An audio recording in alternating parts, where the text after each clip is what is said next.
Yo, what is up, doggies? It's your boy Beanie Colin. In today's video, I'm going back to an older kind of video I used to make where I just tell some wild and wacky stories. Because I still have numerous stories to share, and I would go as far as to say this story is probably the wildest and wackiest of all of my stories.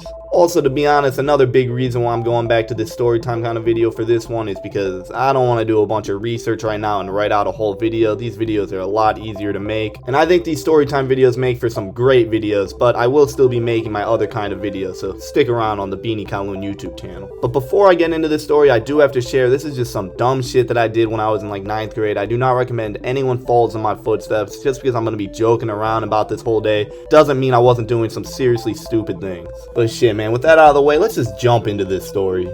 This story takes place when I was still a young bean. I was just in the 9th grade and I was just starting to get into some rebellious shit. You know, I was smoking weed, hanging out with the wrong crowd, just doing some wild shit. So me being a wild and wacky freshman, I hear of a party going down to watch the Manny Pacquiao Floyd Mayweather fight, and hey, there's no better place to get wild and wacky than a high school party. So I remember once we got out of school that Friday, me and my boy Rob, who if you watched any of my previous storytime videos, he's in a lot of them. In the first time dropping acid, wildest acid story, Rob was just the all-time dog. But anyways, after me and Rob got out of class, we decided to go to another dog's house who I'm just gonna call Chris. And the plan was me, Rob, and Chris were all just gonna chill over at Chris's house, you know, pre-game, get fucked up, and then head over to this party and have the time of our lives. And you know, everything started out great. This dude Chris had it going at his crib. I remember we were bowling out in this backyard, rolling up multiple blunts, chewing dip, and banging Lil Pump. And I mean, say what you want about Lil Pump, but I mean, 2016 Lil Pump was kind of the man. Fucking D-Rose, are you kidding me? That shit was getting me hyped up. 100 on my wrist, 80 on my wrist. What? 100 on my wrist, 80 on my wrist, 100 on my wrist. So me and the dogs were just cooling and booling, having a great time, but then out of nowhere, an uninvited guest shows up. The man who shows up goes by the name Sean, and the best way I can describe this dude is just, he fucking sucks eggs. He was basically just some preppy rich white kid that would just complain if he didn't get everything that he wanted. He was also just a huge cornball and a goof. Like, I remember one time this dude was smacking a Juul and he was worried that his mom was gonna smell the Juul nicotine on him. Like, come on, dog. Like, why are you saying these things? Like, what do you want me to laugh at you or something? Like, nicotine, man? Come on. But anyway, this cornball Sean pulls up, absolutely destroys the vibe. Instantly, me and my friends just start dogging on this kid because, you know, he fucking sucks. And while in the process of dogging on this kid, you know, I think it would be a funny joke to spit some of my chewing tobacco on his shoes. And let me just say, it was a pretty funny joke because, you know, as I said, he's a really rich, spoiled white kid, so kid was wearing some, like, $400 shoes, and I just spit some nasty-ass dip on him. But yeah, Sean, rightfully so, gets pretty mad after I do that and, like, flips my chair, and I end up standing up, and I remember all the boys are hyping me up, saying, yo, you just gonna let Sean do that to you? You gotta do something. And, you know, me being a funny, wild, and wacky dude, I thought it'd be a funny idea to pretend I'm gonna punch this kid, you know, get really close to his face, and then stop right before I get to his face.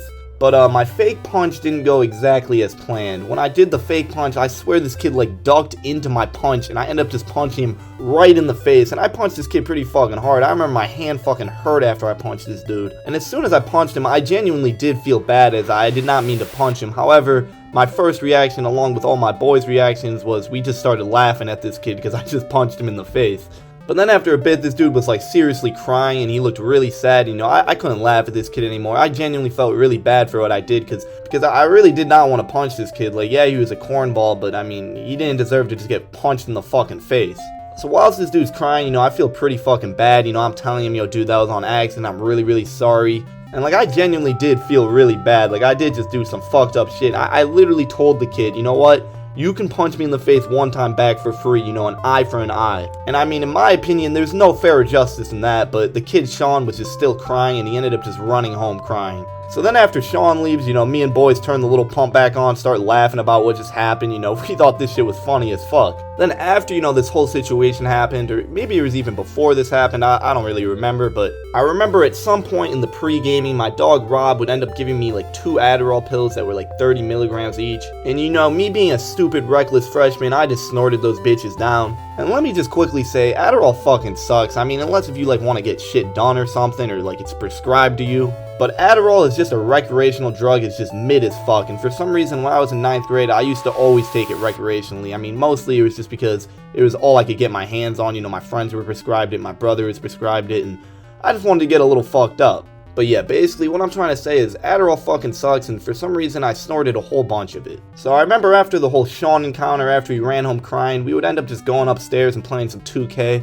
This would only last us like 20 minutes until Sean's mom would end up coming to the door knocking. Me and the dog see Sean's mom downstairs knocking, and we all just kind of laugh at the situation, thinking, well, I can't believe Sean snitched on us. Obviously, we're just not going to answer this door. So that's what we do. We let this girl knock for like 20 or 30 minutes, and then she just ends up leaving, and then we just continue to play 2K thinking everything's good. And then like an hour later, we hear some more knocking, and we're like, God damn it, Sean's mom's really back? Like, what is she doing? But once me and dogs take a look at the situation, we notice it is not Sean's mom. It is in fact a fucking police officer. This girl really called the fucking cops after I punched this kid one time and even offered for him to punch me back in the face for free. Like, there's no greater justice. I'm still salty about this. So the cops are knocking at the door and I'm scared as fuck because I just got done smoking weed and snorting Adderall, just getting my paranoia at an all-time high. And I remember just big tweaking out this whole time whilst my two other friends just simply could not care less. They just kept telling me there's nothing they can do, they're just gonna knock on the door and eventually they'll end up leaving. I mean, they were right, but my 9th grade fucked up mind was thinking, oh fuck dude, I'm going to fucking prison, they're gonna catch us for smoking weed, they're gonna catch us for all this, dude, I punched this kid, oh no.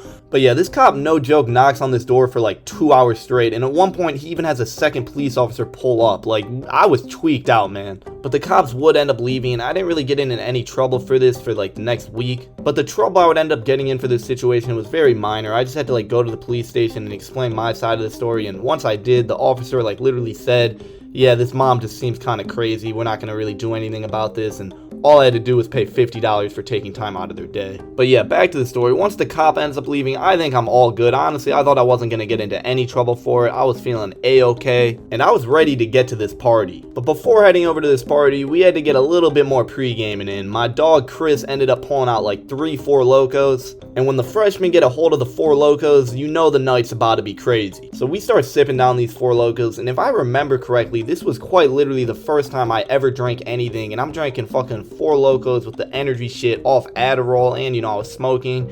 It was not a great situation, but I think I drank like 1.5 of these tall boy Four Locos, and that shit got me extremely fucked up. The night from here on out is truly a bit of a blur, but I'm just gonna be going through the highlights of the night. We would end up taking an Uber over to this kid's house, and I remember I would have to sit shotgun, and I would just end up being really loud, drunk, and annoying the whole time, just saying the most random shit to the driver. And I'm sure this girl was thinking like, God damn, this kid's like 13 years old, why the fuck is he this fucked up right now?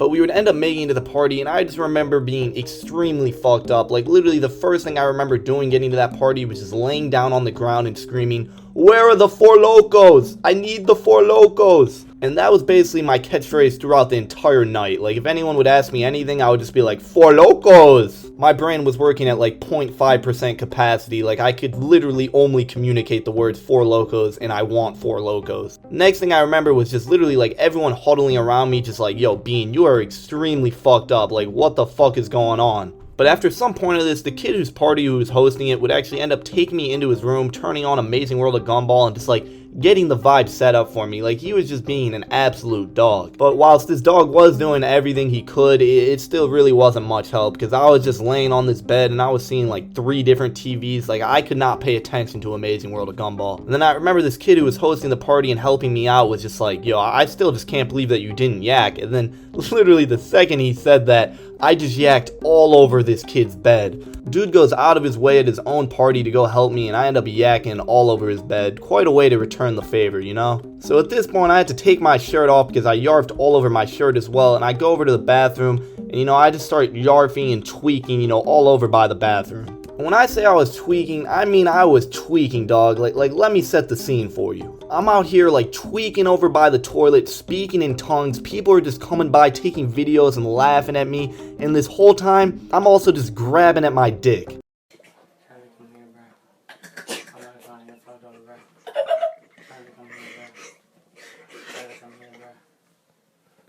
Yeah, I wasn't exaggerating about how hard I was tweaking, and let me just defend myself real quick about grabbing my dick. I want to explain that it was nothing sexual when I was grabbing my dick. Now, the reason for why I was grabbing my dick might not make sense to most of you guys watching, but I guarantee there's a couple fucking degenerates out there that can relate to me. So basically, the best I can explain it is in this situation, I was just so fucked up in my head, just tweaked so the fuck out, that the only thing that could, make me feel a little bit better, make me feel a little bit grounded to reality was the fact that I still had my dick. So I was just like grabbing at it like, okay, I still got my dick, still got this, we're fine. I still got a penis, so so what am I worried about? I don't know if this makes any sense, but the fact of the matter is, this isn't even the only time that I got so tweaked out that I started grabbing my dick. Like, that shit's happened to me a couple times on some high doses of psychedelics. When you're out of this world, I'm like, hey, at least I got a penis. But yeah, I don't really remember much more from this night. All I remember is the whole night I was extremely intoxicated and fucked up, and I just could not go to sleep because of the fucking Adderall I snorted. And I also couldn't even like watch the TV my friend put on for me because I was seeing fucking 2 TV screens. It was just not a fucking good night. And the dude who hosted the party's mom was there that night, and she would end up asking me the next morning, you know, what kind of drugs I took, because she said she knew I was on them more than just alcohol. And I told her it was just weed and alcohol. You know, I kept the Adderall part to myself. And I specifically remember this dude's mom telling me, it's alright, I'm not going to tell your parents, you're going to be completely fine. And then like 2 weeks later, I ended up getting a talking to from my parents saying, we hear you've been smoking weed and doing some other drugs, so you know, that girl, you know, lied to my face and is a fucking snitch, so pretty disrespectful. But then at the same time, I was like 14 years old, so I mean, it does probably make sense to tell the parents, so I mean, you know, whatever. But yeah, that's basically the complete story of one of the wildest nights of my life. And again, I really do want to say, I don't want you guys to think what I did in this story was like fucking cool and you guys should get extremely fucked up. Like, if there's anything you should take away from this story, it's the moment where I was in the bathroom grabbing at my dick and everyone was laughing at me. Like, do you want to be that guy? You don't. And I'm also not saying you guys can't do any drugs or smoke any weed all throughout high school, but what I am saying is just try to do it in moderation. And also I would say the longer you wait, the better, because I mean, trying to do drugs in moderation is a lot easier when you're a grown man and you're like mature and shit, opposed to when you're just like a 15-year-old rebellious kid thinking you can just do whatever you want without consequences, not worried about your future. Like, it's not really the best time to start getting into drugs. But hey, who am I the one to be preaching? I'm the one who was fucking grabbing my dick in the bathroom, so I mean, what do I know? But yeah, I really hope you guys enjoyed this story, and I hope you guys make better decisions than I did, and as always, peace out, doggies.